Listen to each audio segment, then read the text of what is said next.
We're now going to post the entries we made in the table to the ledgers. So we'll start with the first transaction on the 1st of May, where the owner deposited $45,000 as a capital contribution. So we had a debit to bank and a credit to capital.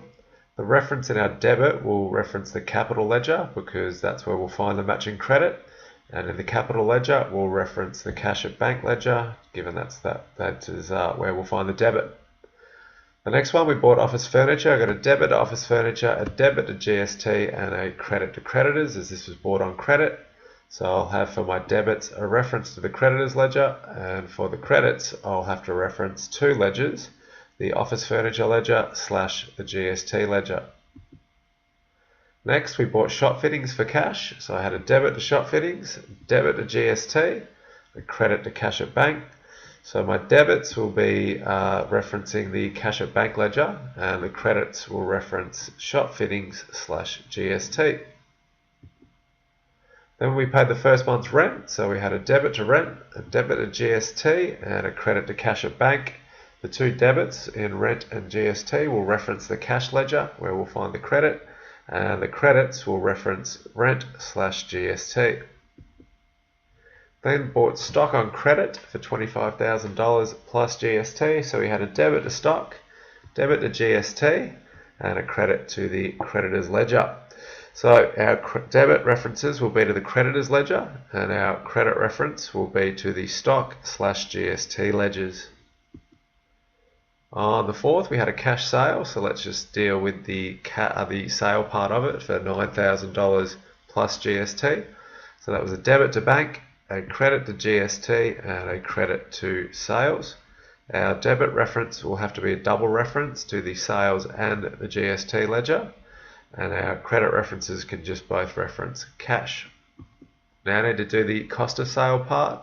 So we'll do a debit to cost of sales and a credit to stock, and a very simple reference there to the respective accounts. On the 4th, we paid advertising plus GST, so I had a debit to advertising, debit to GST, and a credit to cash at bank. Debit references will go to cash at bank, and the credit entry will reference two ledgers, advertising / GST. We then issued an invoice, so we've got a credit sale here with a cost of sale of $2,400.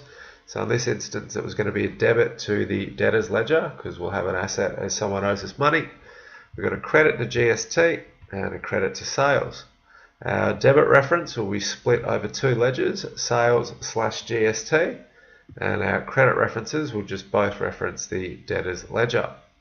Then we need to deal with the cost of sales, so we'll go debit to cost of sales, credit to stock, and the debit entry will reference the stock ledger and the credit entry will reference cost of sales. Have another cash sale, so debit to cash sales, credit to GST, and credit to sales.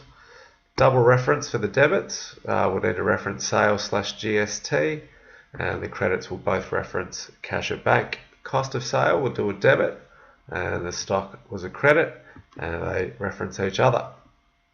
We then paid commercial furniture, who earlier on was someone that we bought from credit, so we'll need to reduce a liability called creditors, so we did a debit, and then we did a credit to cash at bank, and they'll reference each other.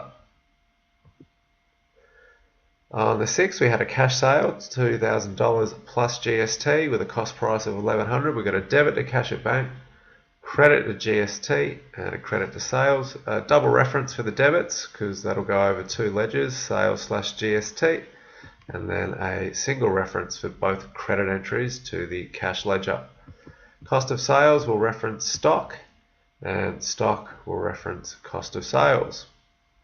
Bought stock for $4,000 cash plus GST. I got a debit to stock, a debit to GST, and a credit to cash at bank. Single reference for the debit entries to the cash ledger, and for the cash ledger there'll be a double reference to stock / GST.